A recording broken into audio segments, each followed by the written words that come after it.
Welcome back to the Director's Garage, where it is finally Shootout Day. I promised this in the last episode, and we're right here, and we're going to do a damn shootout. I'm Michael, your resident idiot for those who are uninitiated, and here's our contestants today. We have the Odin, the Empire Ears Odin, and we are going to compare and contrast them with this bad guy right here, which is the Shure KSE-1500. Now, the one thing you might notice is that the Odin is sporting some new bling. It's got this Leonidas 2 octa cable, and it's sitting on there because with the Forte gone, yes, I sold a headphone. That freed up my ridiculous, expensive headphone cable to do duty on another unit, and there's nothing wrong with the Odin's existing cable. That's this one. It's called the Firestarter Stormbreaker. Who comes up with these names? We've got the like this is gonna stop a tornado. It's the Stormbreaker, and then over here we've got, I don't even know what this is from, some Greek mythology crap, and then you have things like the Thor and the Horus and the Loki, as if there are miniature superheroes in your cable pushing electrons to your ear. Get out of here. So the Leonidas 2 has a new special home on the Odin. It seems to give the bass a little more punch. I don't actually know if it does any of this stuff. I think this stuff is 3/4 in our head, but it looks really pretty, doesn't it? Of course, the big news is then that the Forte is gone. Now the U18 SAR is still for sale, and that would leave a small window in the Director's Garage lineup for some...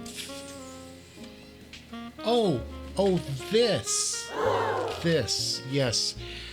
One of you guys suggested that I review a headphone, and I went out and I plopped down cold, hard cash for this brand new headphone, and I am gonna do a what's in the box coming up.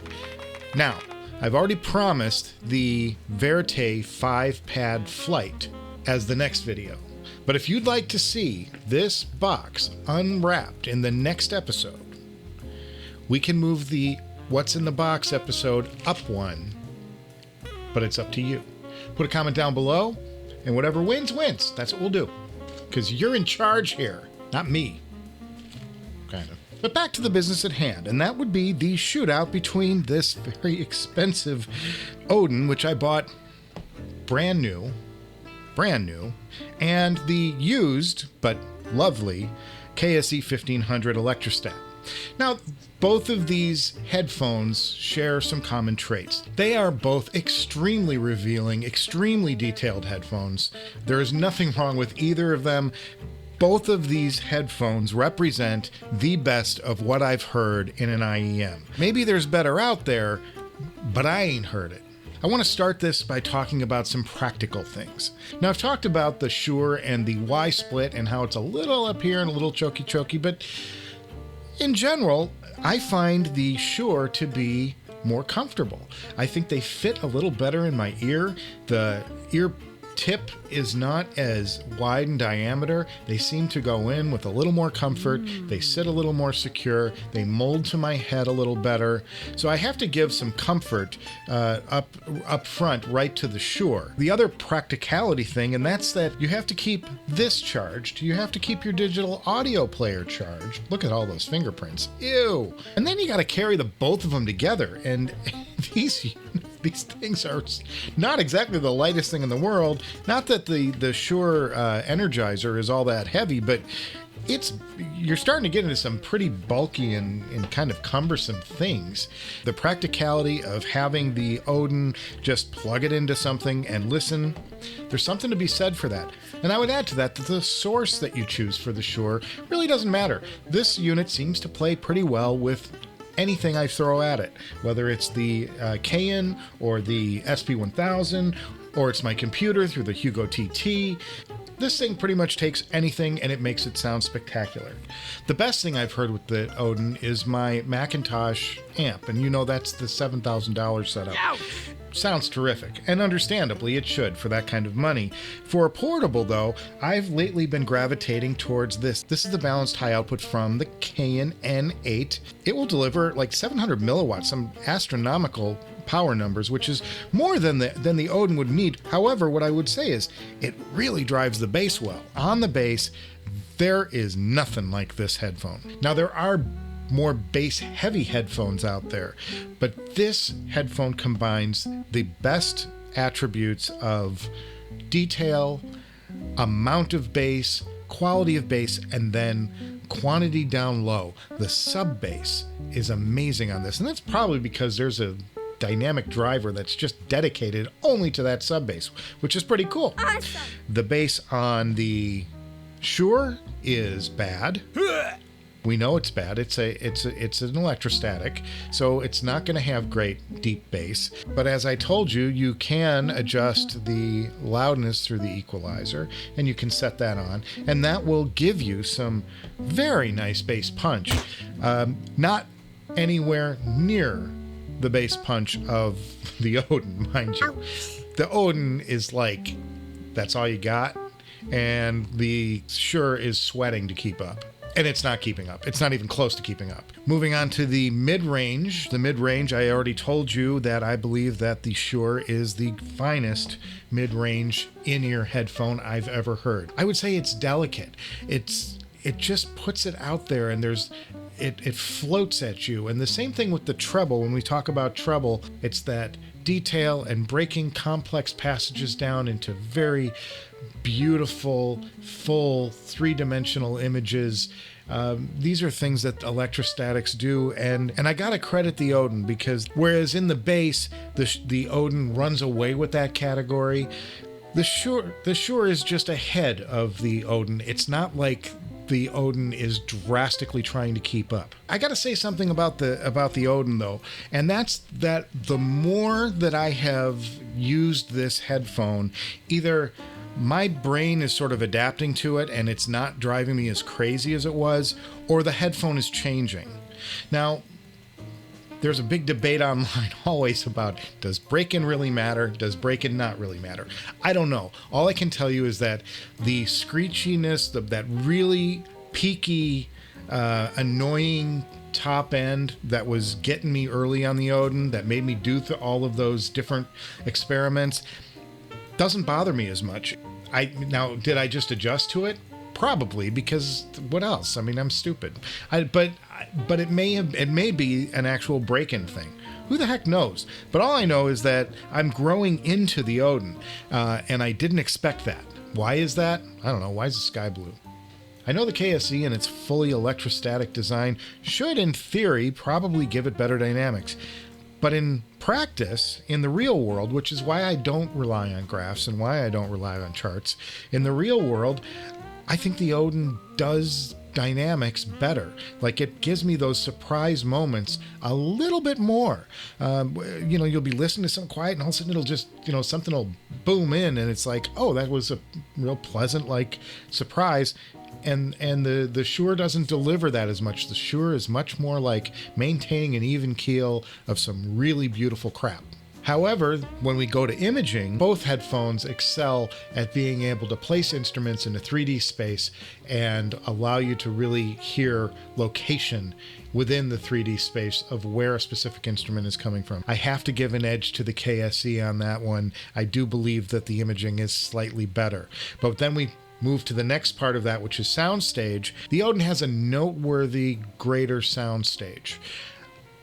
I wouldn't say that it's like light years ahead of the Shure, but it's significantly better. And though it has a better soundstage, when it comes to detail, what happens within that soundstage, I go back to the KSE, because the KSE has such great micro detail that it gives you more fragments of the sound and stitches it together in a very smooth way. So something like a decay or a piano chord strike, the way it decays, much smoother on the KSE. And that's something that it does better than the Odin by quite a margin. And before we get to the results of this shootout, because every shootout deserves a result, let's talk a little bit about the music. that I think that these excel at.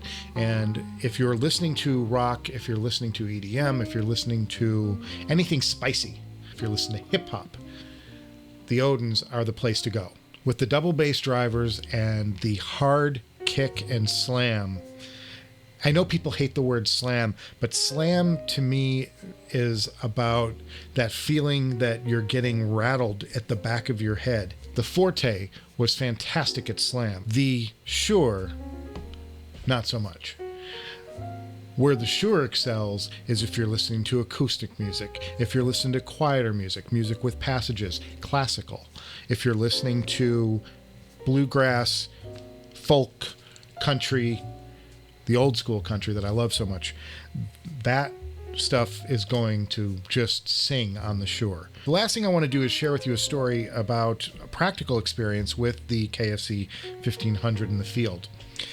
I went out on a shoot to Catalina, and we had to take a boat, a ferry, out to the island and back. And I brought the KSE with the SP1000, and I was using that on the boat while we were sitting there. The isolation wasn't all that great, and the bass didn't necessarily punch through. And when I'm in the backyard and listening, everything sounds spectacular. And when I'm in a nice quiet environment where I can control everything, the KSE is so stellar. In a practical outdoor environment where I'm actually doing something and just wanted to have some music for an hour, it wasn't the greatest. Whereas the Odin has so much punch, and it's so good at blocking out the outside world, it kind of does better what an in-ear is supposed to do, and that's be portable. When you talk about having to stack and use devices like this together versus, hey, let's just take our player and a headphone, I mean, this becomes a lot more attractive than this plus this. I'm making a mess, but you get the idea. That ain't so pretty. That ain't so easy to deal with. So I'm going to make a choice here because I hate reviews and shootouts where they wishy-wash the ending. So you're going to get a definitive choice. And that definitive choice is these, the Odins. I've gone back and forth on this decision several times, but in the end, the bass that these deliver is so good,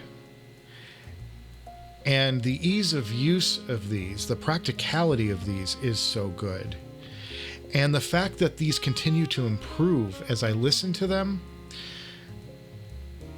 I'm taking these. These are my go-tos now. This is going to be the headphone from here on out by which I judge all other in-ears.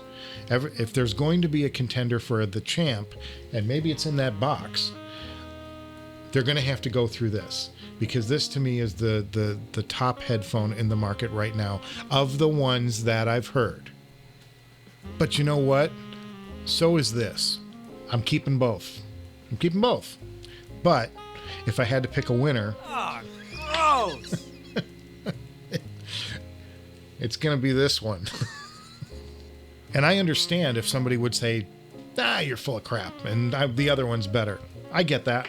Now that we've done this shootout, and I got to tell you, this was fun to do because I spent so much time with these in-ears, and I kind of neglected some of my other stuff. And both of these are masterpieces. They both are technical marvels, and they both impress and have that wow factor right out of the box. If you would like to hear more of these shootouts, like and subscribe. Stay with me. Coming up, we've got the 5-pad flight of the Verite, which I'm looking forward to doing. Or if you guys voted in, we will move the what's in the bubble wrap. There's a box inside. What's in the box?